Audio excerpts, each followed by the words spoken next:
5,000 प्रतिकारशक्ती मात्रा घर टू घर प्रभागात वाढणार मी एकमेव कार्यक्रम आहे. तर ती आवड अशी वाढत गेली आणि मी लोकांची म्हणजे शासकीय योजना पोचवली. आणि जर सर्वसामान्य जर ऐकलं जात असतं तर मग नगरसेवकाची गरज लागली नसते. कोंडाळे काढले तर त्याचं व्यवस्थापन व्यवस्थित केलं नाही, कारण की एक कोंडाळा काढला आहे आणि 4 कोंडाळे तयार झाले. 7 ते 9 मध्ये रोजची प्रभागात फेरी असते. मग पहिला पाणी लाईन, ड्रेनेज लाईन आणि त्याच्यावर मग रस्ता. म्हणजे नगरसेवक झालो नाही झालो तरी माझं काम असं चालू राहणार. मोठ्या नेत्याला जर तुम्ही केला तर त्याला माहीत नसेल ग्राउंड लेवलच्या समस्या काय असतात आणि काय नसतात.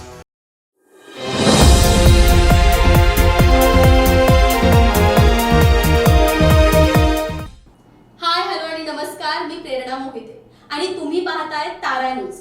निवडणूक म्हणलं की मोठा चेहरा, मोठा पैसा आणि पक्षाची ताकद. पण प्रभाग क्रमांक 14 मध्ये एक वेगळाच प्रयोग होतोय. राजकीय तिकीट नाही, आर्थिक पाठबळ नाही, त्यांच्या सोबत आहे गेले 10 वर्षाचं समाजकार्य, स्वबळावर लढण्याची हिंमत. आज आपल्या तारा न्यूजच्या स्टुडिओमध्ये आले आहेत प्रभाग क्रमांक 14 मधील इच्छुक उमेदवार सुमित साटम. नमस्कार सर, तारा न्यूजच्या स्टुडिओमध्ये मी आपलं स्वागत करते. मला प्रश्न विचारायचा वाटतोय की राजकीय तिकीट नाही, मोठा पैसा नाही, तर ही निवडणूक लढवण्याची हिंमत आपल्याला कुठून मिळते? निवडणूक लढवण्याची हिंमत म्हणजे मॅडम 10 वर्ष मी समाजकार्य करत आहे. 10 वर्ष समाजकार्य करताना मॅडम मी कोरोना काळात 5,000 प्रतिकारशक्ती मात्रा घर टू घर प्रभागात वाढणारा मी एकमेव कार्यकर्ता आहे. परत 10,000 आर्सेनिक अल्बमच्या गोळ्या घर टू घर वाटणारा मी एकमेव कार्यकर्ता आहे. 4 मोफत लसीकरण शिबिर भरवणारा मी एकमेव कार्यकर्ता आहे तिथं. परत मास्क वाटप असून दे, सॅनिटायझर वाटप असून दे. कोरोना काळात आपण तिथं भरपूर लोकांची सेवा केलेली आहे. फक्त कोरोना काळात असं नाही, कोणत्याही म्हणजे 2 महिन्याला माझं शासकीय शिबिर तिथं मी भरवत असतो. काय माझ्या प्रभागात शासकीय शिबिर भरवताना आयुष्यमान भारत योजना असून दे किंवा लाडकी बहीण योजना असून दे, ई श्रम कार्ड शिबिर असून दे, या सर्व योजना भरवत असताना मी लोकांची सेवा कशी करता येईल ही माझी भावना असते. सर, आपण म्हणालात की सामाजिक कार्य करता, पण या सामाजिक कार्याची नेमकी सुरुवात कशी झाली? सामाजिक कार्याची सुरुवात मॅडम माझा वाढदिवस मोठा असायचा. म्हणजे मी 2015 पासून माझा वाढदिवस म्हणजे मोठा असायचा, बॅनर वगैरे लावून इकडे तिकडे म्हणजे सगळीकडे भागात जास्त असतात. मला एक आवड झाली की आपण ह्यातून समाजकार्य केलं पाहिजे. मग मी माझ्या वाढदिवसाच्या माध्यमातून जनावरांना चारा वाटप करणे किंवा स्मशानभूमीला शेणीदान करणे या गोष्टी कराव्या लागतो. मग ती आवड अशी वाढत गेली आणि मी लोकांची म्हणजे शासकीय योजना पोचवणे किंवा कोरोना काळात त्यांची मदत करणे मी असं पुढे वाढतच गेलं आणि मला एक आवड निर्माण झाली. सर, आपण म्हणालात की गेले 10 वर्ष तुम्ही समाजकार्य करत होता, पण त्यावेळी सत्ता नव्हती. आता सत्ता मिळाल्यावरती नेमकी काय बदल घडतील? सत्ता मिळाल्यानंतर मॅडम म्हणजे आता सर्वसामान्य कार्यकर्ता म्हणजे मला लिमिटेशन येतात. म्हणजे समजा आता मी एक गल्लीत आमच्या गटर करायची, म्हणजे गटर व्यवस्थित नसेल किंवा स्वच्छता नसेल किंवा एक म्हणजे समजा मला गल्लीतली कोणती स्ट्रीट लाईट समस्या असेल तर मी एक नगरसेवक असून बोलणं वेगळं आणि एक सर्वसामान्य असून वेगळं बोलणं. आणि जर सर्वसामान्य जर ऐकलं जात असतं तर मग नगरसेवकाची गरज लागली नसती. त्यामुळं नगरसेवक पद हे असणं हे महत्वाचं आहे, खूप महत्वाचं आहे. प्रभाग क्रमांक 14 मध्ये नेमक्या काय काय समस्या तुम्हाला पाहायला मिळतात? प्रभाग क्रमांक 14 मध्ये आता समस्या म्हणता तर मॅडम रोडची समस्या असेल, गटरीची समस्या असेल, स्वच्छता असेल. आता कचऱ्याचं नियोजन व्यवस्थापन म्हटला तर त्यांनी काय केले, कोंडाळे काढलेले आहेत चौकाचौकातली. कोंडाळे काढलेत खरं त्याचं व्यवस्थापन व्यवस्थित केलं नाही, कारण की एक कोंडाळा काढलाय आणि 4 कोंडाळे तयार झालेले आहेत. मग कचरा लोक कुठेही टाकत आहेत, त्याचं व्यवस्थापन केलं जाईल. मग ह्या अशा समस्या आहेत. रोडच्या समस्या 5 वर्ष नगरसेवक नसल्यामुळे रोड पण म्हणजे बहुतांश रोड खराब झालेले आहेत, खूप खराब झालेले आहेत. त्यामुळे त्याचंही रोडचं पण काम केलं पाहिजे. त्या समस्या स्ट्रीट लाईट्स थोड्याफार प्रत्येक गल्लीत 1-2 स्ट्रीट लाईट्स बंद असतील. मग ह्या समस्यांना नागरिकांना तोंड द्यावं लागत आहे. तुम्ही जेव्हा निवडून याल तेव्हा प्रभागातील पहिली 3 कामं तुमच्या दृष्टीने कोणती महत्वाची असतील आणि तुम्ही कराल? मॅडम, पहिली 3 कामं म्हणजे नगरसेवकाचं काम असते रस्ते, पाणी, लाईट किंवा गटरी, स्वच्छता. या सर्व गोष्टी मी माझा फोकस असणार आहे. मी सकाळी 7ला मी स्वतः रोज प्रभागात फिरायचं. 7 ते 9 माझी रोजची प्रभागात फेरी असणार आहे. आणि मी म्हणजे स्वच्छता कर्मचारी काम करतात का नाही व्यवस्थित किंवा ते व्यवस्थित करतात का नाही, कोणत्या पद्धतीने करतात हे पण पाहिलं जाईल. सगळ्या गोष्टींचा मी एक व्यवस्थित नियोजन लावणार आहे प्रभागात. ह्या आता समस्यावरती कामं ज्या गोष्टींचं तुम्ही नियोजन कराल, हो. पण समजा आपल्या जनतेत काही प्रश्न असतील आणि त्या प्रश्न आणि तुमचं संवाद किंवा सहमत कसं होईल?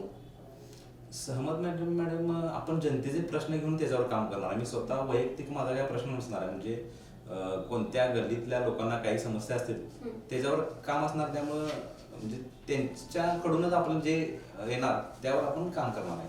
निवडणुकीच्या माध्यमातून किंवा निवडून आल्यानंतर आणखी काय काय वेगळ्या पद्धतीने प्रभागामध्ये विकास करायचं नियोजन आहे? प्रभागमध्ये नियोजन म्हणजे मॅडम जर नगरसेवक झालो मी तर पहिला माझं काम असणार आहे व्यवस्थापन व्यवस्थित लावणे. म्हणजे जर म्हणला तुम्ही तर पहिल्या व्यापारपेठेपासून माझ्या सावकुरी कुंभार गल्लीपर्यंत मी रोज एक गल्ली पहिला चालू करणार, फिरणार, घर टू घर फिरणार आणि तिथं त्यांच्या समस्या ऐकून घेणार. प्रत्येक गल्लीची समस्या ऐकली की मला तिथं कळणार की काय नेमकी समस्या आहे. म्हणजे समजा आता रस्ता जरी करायचा म्हणला तर पहिला मी तिथं बघणार की पहिला ते ड्रेनेज लाईनचा काय प्रॉब्लेम आहे काय, ड्रेनेज लाईनचा किंवा मला पाणी कमी दाबाने येते काय. कारण की ड्रेनेज लाईन भरपूर वर्षापूर्वीच्या आहेत, त्या बदलल्या गेलेल्या नाहीत आणि आता लोकसंख्या वाढल्या त्यांच्यावर पण आता भरपूर ताण आलेला आहे. मग त्या बदलायची गरज आहे काय, किंवा पाणी लाईन बदलायची, पाईप लाईन बदलायची गरज आहे काय. कारण की कमी दाबानं पाणी पुरवठा जर म्हणजे त्याच्यावर ती पण बदललेलं नाही भरपूर वर्ष.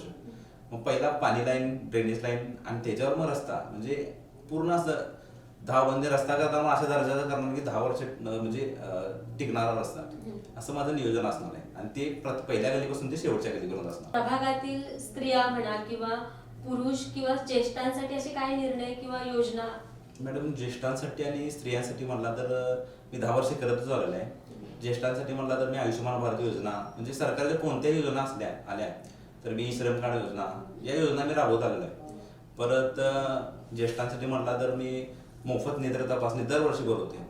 माझं आरोग्य तपासणी शिबिर हे दरवर्षी असते. म्हणजे असं ना 1 वर्ष, आता मी 5 वर्ष आरोग्य तपासणी शिबिर भरवत आहे. मग ज्येष्ठांसाठी कसं होतंय, त्यातून आपण नेत्र तपासणी भरवतोय. परत त्यातून आपण प्रभागात चष्मे वाटप केलेले आहे ज्येष्ठ लोकांसाठी. लेडीजसाठी म्हणला तर तुम्ही लाडकी बहीण योजना केलेली आहे. मी आता मध्येच मागच्या महिन्यातच माझा लाडकी बहीण योजनेचा मोफत केवायसीचा कॅम्प ठेवला होता. मी त्या ई सेवा केंद्रात गेला तर 50-100 रुपये घेतात केवायसीला, पण माझ्यामार्फत मी प्रभागातील सगळ्या मुलांना मोफत केलेलं आहे.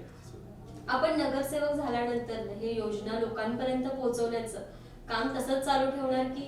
नाही मॅडम, नगरसेवक झालो नाही झालो तरी माझं काम असं चालू राहणार आहे. फक्त माझी इच्छा आहे की आपल्यासारखे एक सर्वसामान्य कार्यकर्त्याला म्हणजे ज्यांना समस्यांची जाण आहे लोकांच्या, ते लोकांनी त्यांना निवडून द्यावं. त्याच्या मागे कोणता पक्ष आहे, कोणता नेता हे न बघता त्याला काम करायची तळमळ आहे हे बघितलं पाहिजे लोकांनी आणि निवडून दिलं पाहिजे असं माझं म्हणणं आहे. आपल्यासाठी सर्वसामान्य कार्यकर्ता ही ओळख का महत्वाची वाटते?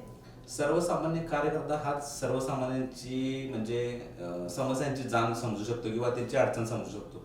एखाद्या तुम्ही साहेबाला किंवा एखादा म्हणजे मोठ्या नेत्याला जर तुम्ही केला तर त्याला माहित नसतात ग्राउंड लेवलच्या समस्या काय असतात आणि काय नसतात.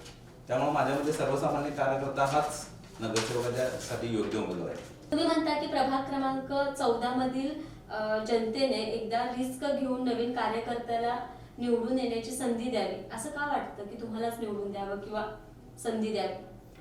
मॅडम असं वाटण्याचं कारण म्हणजे मला एक 10 वर्षाची समाजकार्याची आवड झालेली आहे.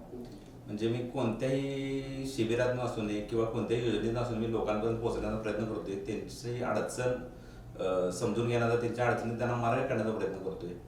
आणि मला एक समाजकार्यात आवड आहे. त्यामुळे मला वाटते लोकांनी मला सपोर्ट दिला पाहिजे किंवा मला निवडून दिलं पाहिजे. अगदीच सर. तुम्ही तारा न्यूजच्या स्टुडिओमध्ये आलात, तुमचे खूप खूप आभार आणि तुमच्या भावी वाटचालीसाठी मी तारा न्यूज तर्फे शुभेच्छा देते. थँक्यू. आजचा हा एपिसोड तुम्हाला कसा वाटला हे नक्की मला कमेंट करून कळवा. आणि असाच नवनवीन अपडेटसाठी तारा न्यूजला पाहत राहा. तारा न्यूजला सबस्क्राईब करायला विसरू नका. धन्यवाद. धन्यवाद सर.